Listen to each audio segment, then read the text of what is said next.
In this video I want to discuss two films from the war movie genre, but ones that specifically focus on the human condition and effects from such a devastating experience. The two films we're going to look at today are The Deer Hunter and Apocalypse Now. The Deer Hunter was released in 1978, directed by Michael Cimino. The movie follows the lives of a group of friends focusing on their before and after experiencing the Vietnam War. The film's title is derived from the fact that the protagonists are skilled hunters, and it explores themes of patriotism, friendship, and the human cost of war. On the other hand, Apocalypse Now, released in 1979 and directed by Francis Ford Coppola, was also set during the Vietnam War, and the film follows the journey of Captain Willard, who is sent on a dangerous mission to assassinate a renegade colonel. The film is renowned for its portrayal of the psychological effects of war on its characters and the chaos and madness they experience during the mission. Both films are masterpieces in their own right, showcasing the devastating effects of war in unique and powerful ways.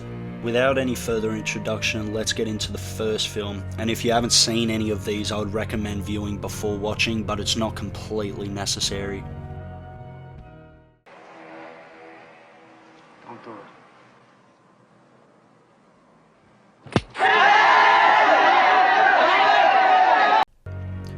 This is a very cut and dry 3-act film, with the first act setting up the world and community where our main characters live. Consisting of an insanely stacked cast of Michael, played by the GOAT Robert De Niro, Nick, played by Christopher Walken, Steven, played by John Savage, Stan, played by John Cazale, who may have the most consistent starring list ever, and John, played by George Zunder. Their community is a very heavy blue-collar industrial environment, with most of the town being familiar with one another.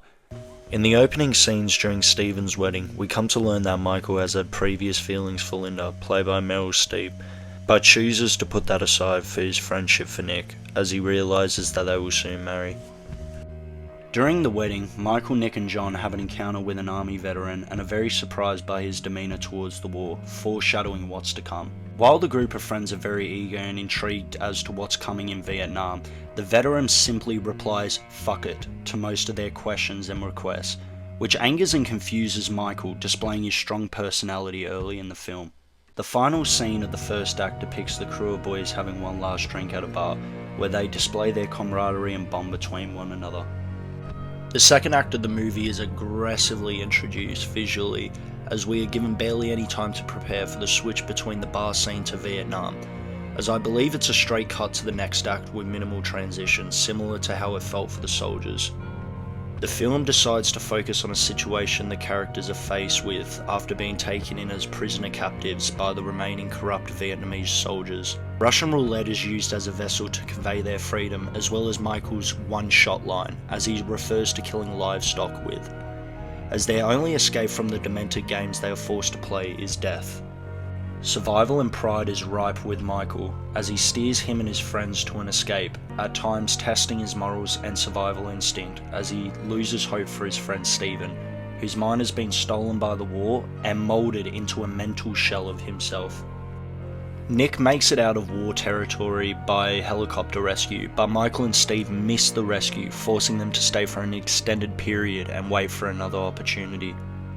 But when Nick is split up from the group and transferred to a local war hospital, he doesn't deal with his return well, mentally abandoning his past life, as it's easier to live in the chaos he has become used to, and decides to return to a similar environment to which he just escaped, as he is drawn into the illegal Russian roulette ring, which still functions in certain parts of Vietnam, and gambles and participates in the matches as well.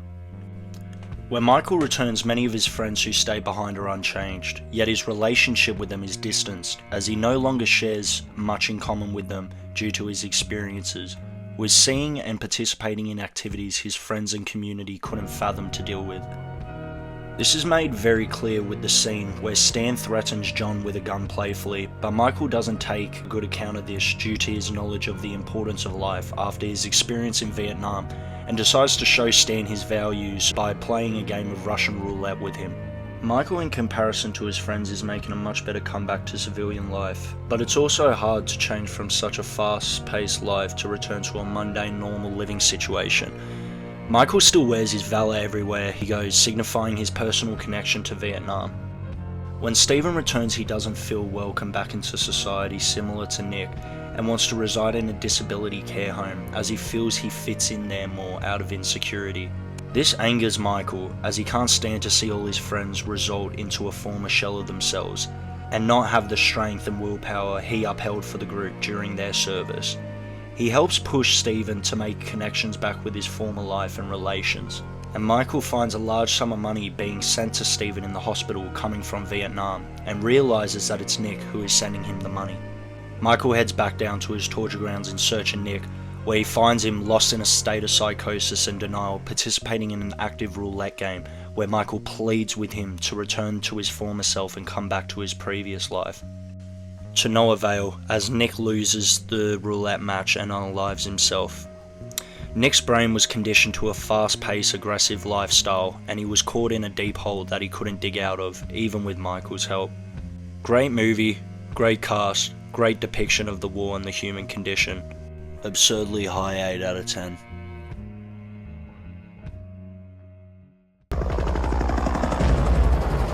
I love the smell of napalm in the morning.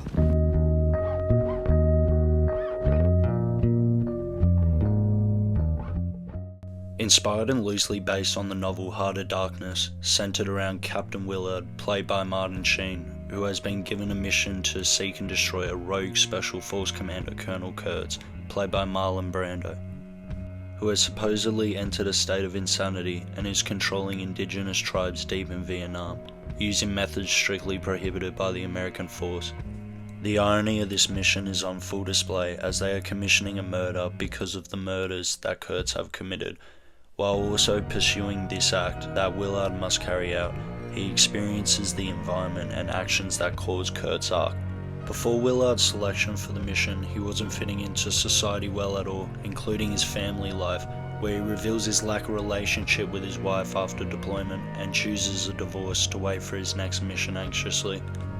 When deployed in Vietnam for his mission, Willard assembles a small crew of soldiers to travel up lake by boat, and each stop they make, they get increasingly more nightmarish and obscene, further peeling back the layers of war and exposing for what it is, some unmonitored free-for-all for violence, horror and anarchy to run free. Shortly after deployment, Willard encounters the character Lieutenant Kilgore, played by Robert Duvall, in hopes of an escort to a certain distance down the river, who is first introduced handing out death cards to his victims, obviously coming off as a lawless individual. When Willard attempts to speak with the lieutenant, he is very busy with thoughts of surf locations and has no time for warfare, as he brushes off Captain Willard's attempts to make conversations, but goes out of his way to speak to Lance, played by Sam Bottoms, after learning of his pro surfing abilities, and proceeds to explain to him that he is a goofy foot, meaning that his right foot is normally in front of the board. The disattached nature of this character is fully ripe when destroying a village, as he prompts his helicopter pilots to cue the music, where they start playing Ride of the Valkyrie and mowing down hundreds of innocent civilians. The reason for him doing this, by the way, is because he wanted to clear out the area because the surf conditions were good there.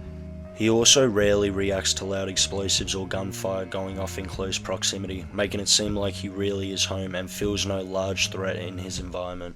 The next time they get off the boat, Willard and Chef, played by Frederick Forrest, are jump scared by a tiger, and Chef does not respond to this well by going a little temporarily insane and making remarks to never leave the boat. The next major stop though is at an army post for supplies and fuel, where they come out to find a Playboy show we'll be playing later, where the army attendees' discipline breaks down exceedingly fast within a few minutes, rushing the stage and even trying to get on the helicopter. There's a cool scene here that I think really shows the connection between us and the enemy, as the Vietnamese people are shown watching the show from a distance behind the gates, trying to get a view and some enjoyment to escape the war for a bit as well.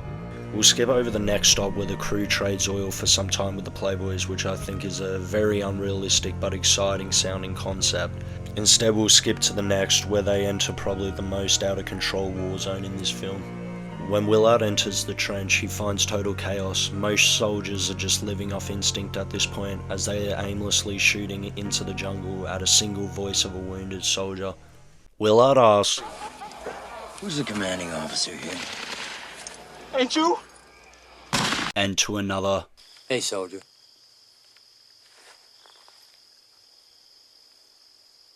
Do you know who's in command here? Yeah. Showing the lawlessness and loss of humanity that was going on in this battlefield, with no soldiers really having or caring about an objective. They quickly leave this area and make for a next stop at a French-owned plantation, not before losing the youngest member of the crew, Tyrone, played by Lawrence Fishburne. When they first approach the French soldiers, they are very welcoming and help bury Tyrone, and explain their reasoning for being there during war is because it's a family-owned plantation and they are protecting the land. When Willard questions how long they can possibly stay in this territory for, one of the French soldiers proudly and aggressively states that this land is his home and no war, politics or violence will remove them and his family, leading them into massive discussion about such topics. Willard finds himself talking to one of the females in the house and she pursues him with a drink offering. Willard is hesitant but eventually joins and converses. She takes Willard on a spiritual journey by preparing him and giving him a pipe of opium to smoke. As she explains, she did this for her husband as he suffered mentally from the war as well. Exiting the plantation and further down the river near destination, the chief, played by Albert Hall, dies from a spear to the heart. But when Willard comforts him while passing, the chief uses his last will to try and wound Willard with the spear. I believe he mainly did this out of anger for the secrecy of the mission and putting them all at risk over it, with most facing the worst consequences, especially relating to Tyrone, who Chief had a good personal connection with and was particularly young, 17. When they finally arrive at their destination to find Kurtz, Willard and Lance pursue the mission, leaving behind Chef on the boat as backup. As they meet a photographer who has come to the island for work, but has stayed for a prolonged time due to being infatuated by Kurtz and his philosophies, also coming off mentally disturbed. When Kurtz hears about Willard's arrival, he has him captured temporarily, and the photographer mentions of an illness Kurtz is suffering from, and his possible death, bringing up the idea of this culture that he has built, looking up to some kind of a dying god. While captured, Willard left Chief behind on the boat in case something like this happened, and he was instructed to call on an airstrike on the area if Willard was not to return. Kurtz puts an end to this idea as he beheads Chef and places it on Willard's lap. Kurtz eventually lets Willard free and gives him an explanation of his actions. Kurtz has had an epiphany after viewing a group of children have their limbs hacked off by the enemy after being inoculated out of an act of compliance to orders. He realizes the only way to truly destroy the enemy is to manipulate horror and conduct war in your own way without the politics and facades. Willard is almost encouraged by Kurtz to fulfill his mission, perhaps because he sees a former part of himself in Willard and would be hypocritical to not allow himself to make a decision. The final scenes show Willard being accepted as the new leader for the tribe after murdering Kurtz, bringing up themes of the dying god being replaced by a new, symbolizing new life and the cycle. Lance, the only surviving member of the crew, starts out in the movie as a pro surfer on the come up, but by the end has completely stripped himself of that identity and evolves into a more native nature, similar to what he is surrounded by. Willard chooses not to comply with the army and not to uphold Kurt's legacy, and travels back down the river from which they came. There's a lot of themes, content and subject matter in these films. I've definitely missed over a few things, so definitely be sure to leave a comment in the comment section abusing me and possibly adding in some sort of slur.